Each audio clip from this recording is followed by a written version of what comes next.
Now we're already in lower Manhattan. We've stayed here the last few years since the Nets moved into the Barclays Center, and we play them tomorrow night. Well, first off, obviously it's been a very interesting week for the team, and they got that win against Kobe and the Lakers the other night, and then obviously it seemed like from that point you were wondering how the team was going to react after that win. How has been the week since then for the team? Because obviously the game the other night was very difficult for them. And then they had that game against the Nuggets where they seemed like they were right there. So how has that week been since that Laker win for the team? Well, the very next night, and the last time we spoke was here in New York, and we played the Knicks without Okafor, and it was terrible. I mean, the Sixers that was never even a game. It's just a very frustrating night. And then the Denver game, in the words of Coach Brett Brown, was the most frustrating of losses. And this for a group that has led in what I believe to be like 9 fourth quarters. Yeah. Including like 5 out of those 6 games on the road trip a couple of weeks ago. In the Denver game, you're up 4 with just over 2 minutes to go and can't close it out. And, again, sometimes it's turnovers. In that case, it was 2 turnovers and a botched layup attempt. And they come down and get a layup and get free throws, get a 3. And, that really takes its toll. And yet the guys come back and they have a great day of practice. They were so resilient and exuberant and young. And then they have a family day at the Palestro where everybody got together with their girlfriends and their wives and their moms and their friends. And, just a great get-together. And then the Spurs game was just an absolute abomination. I mean, San Antonio was so good, but that was, let's put it this way. The Spurs have been in existence since 1976. It's the New York waterway. This is a very busy hub here right across at the tip of lower Manhattan. It's like a children's book where you saw the helicopters and the ships and the boats and the cars and the trains. I love sitting out here. It's great. But that game was, that was the biggest victory in the history of the Spurs. That's my point going back to their origins. And, again, they don't play Ginobili, Duncan, or Kawhi Leonard, and yet they win like that. So that says something about how good they are. And then, of course, the big news in terms of the Sixers bringing Jerry Colangelo on board, which was a major deal. So it's been active. And then here we go up here against Brooklyn, a team that struggled, and then back against the Knicks. Yeah, and I know, look, the Colangelo Hinkie stuff, everybody can go round and round in circles on that, and I don't really want to get into that as much as the theories of not having the veteran players around. And, that's one area where I think a lot of people – I mean, you're around this team all the time. Do you think that is something that has been avoided? I mean, you were around the last 2 years. You had Jason around and a couple of guys. But is that something that is something that's missing, that they don't have that? Do you think that is affecting this bunch? Well, it would affect it in a positive way. There's no question. I mean, that Jerry Colangelo, he just came out and said it right off the bat. And I think what's interesting about Colangelo is his experience, is what he's done. There's no airs about it. He just came out and was very forthright and whatnot, and he said that right off the bat. So, I guess from the Sixers' perspective, it's if you're bringing in a player like that, I don't, and maybe this is true, I'm not sure, but if we bring in player X, that could be 3 more wins or whatever that turns out to be. But it's also, people sometimes don't realize, it's also the part where if you bring in somebody who's somewhat of a known commodity, and, it's a backup player for another team or whatever who would have a greater role, then you're not seeing the younger players with the Sixers. And there's definitely some truth to that. You see that across the board in other sports where, a guy gets released or doesn't get played because you want to see what you have in some of these younger players. In the Sixers case, they're all young. And there is, without question, there's merit to having a guy on a team that can show you work ethic and habits and not only that on the court, but just an ongoing dialogue of what it's like to be a professional player, what to expect on so many different fronts. So I think it's a valid point. Well, and that's where, look, no matter what side of the gate you're on, whether, you like building the assets and acquiring or trying to win when you're kind of stuck in that middle, which is very difficult to do in the NBA.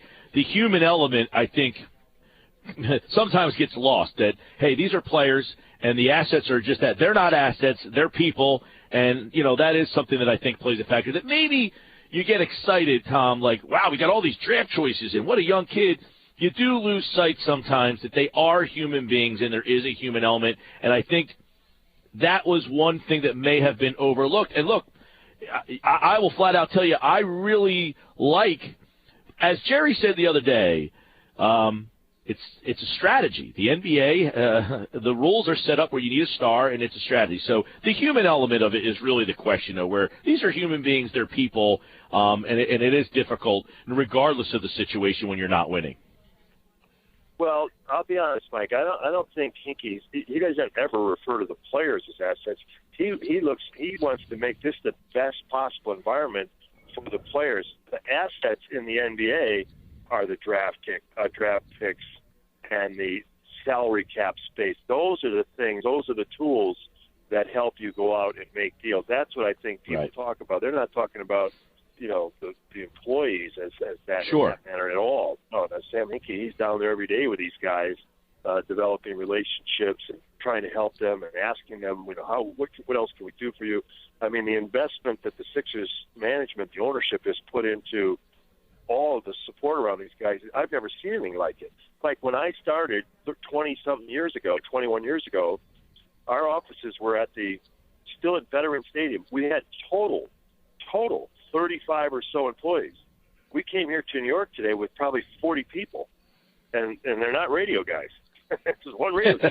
I mean, it's all of the sports science and these the masseuse and this and that. And it's not just the Sixers. I think that's just been a wave of that across sports. So no, they poured a lot into the athletes themselves and trying to create the best possible environment.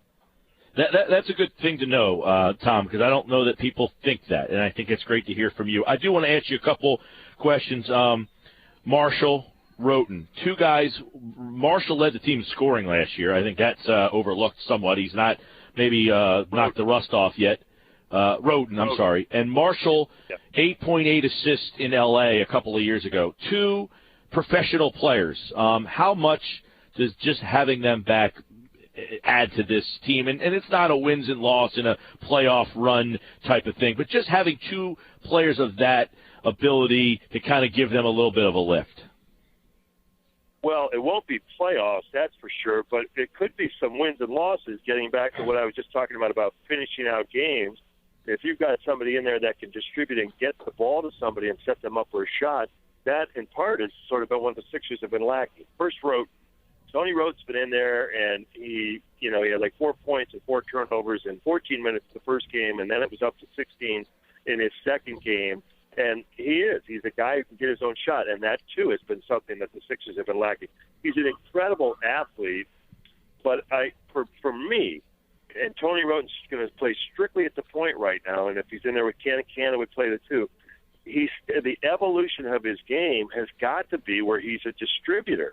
And, yeah, he can make some unbelievable passes, but it's sometimes, I don't want to say a last resort, but it's after the fact. It's not getting your team into the offense. I mean, in that sense, I guess maybe I went old school. That's how Brett Brown was. I never saw him play, but where you're that quarterback, and, there are times where you got to get this guy a shot, you got to manage time and score here, we're going to get Covington here, those types of things. And quite frankly, he might have that gear. I haven't seen it yet. And it's great that he's going to be able to score, but Marshall sounds like that guy. Kendall Marshall, you walk in the gym, you're like, whoa, that's the point guard? Because he's not going to, run the high hurdles in record time. He's not a tremendous, but he's got a great feel. He's a guy that is whoa, that's an NBA passer.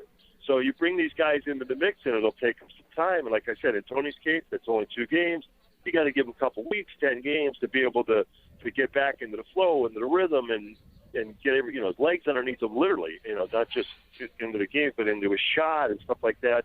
And then Kendall Marshall, we've seen him before, and he played well in Los Angeles a couple of years ago. I mean, he actually was with the 87ers just prior to that. So I think he could be a good player. And again, I think this is all part of the Sixers. What Sam Hinkie's done in part is found these young players and see if they can't really evolve into something. And, in a way, I'm sort of talking to both sides of my mouth when I was saying earlier, when you have a young reserve player that you don't want to bring him in because it hurts the growth of the other players, maybe those kids could grow into a diamond in the rough. But that's part of the process of finding keepers, and I think that fits for Marshall and Roten in terms of this. It's obvious this team needs a true point guard to be able to shepherd them forward on the floor. Yeah, and Tom McGinnis is with us. I will ask you real fast because it seems that Joel's been kind of hanging around. Is he hanging around? Does he seem like a different kid this year from last year, Embiid? Yeah, I mean, he was at the practice facility working out, right after the team's regular practice. Hey, they say he's grown 2 inches. So, no, Joe's doing great. And, again, there's a lot of support there and helping to work with him. It's obviously been a huge setback for both him and the franchise. But hopefully they're going to get it right, and we get some healing, and he's part of this program, and he's everything everybody hopes he could be. And then it's a whole different world. If he's healthy and he gets some time underneath him and some experience, because he'll haven't had played for over 2 years and only 1 year of college. Right. It appears to have unbelievable potential, but there's a lot of things that have to occur before we get to see that. Well, Tom, we're out on location today. People are coming in to win an experience to sit with you for a quarter and go down on the court December 18th with the Knicks. So that should be a pretty cool night for a listener. Oh, absolutely. I mean, mine is a very fun job, and we're going to try to make Friday night an enjoyable experience for whomever is able to do that. It's not like you're getting let in behind a curtain and, whoa, this is what it's really like. But it is fun, and we sit up there. Marty is our engineer, and he takes great care of people like who's going to win this contest. And like I said, you get to sit behind Mark and Ala, the Comcast Sportsnet team. And it is. I mean, I sit literally amongst the fans where we are in Section 112 and taking the games just like anybody else, and then get to lay my little interpretation on it for a couple and a half hours.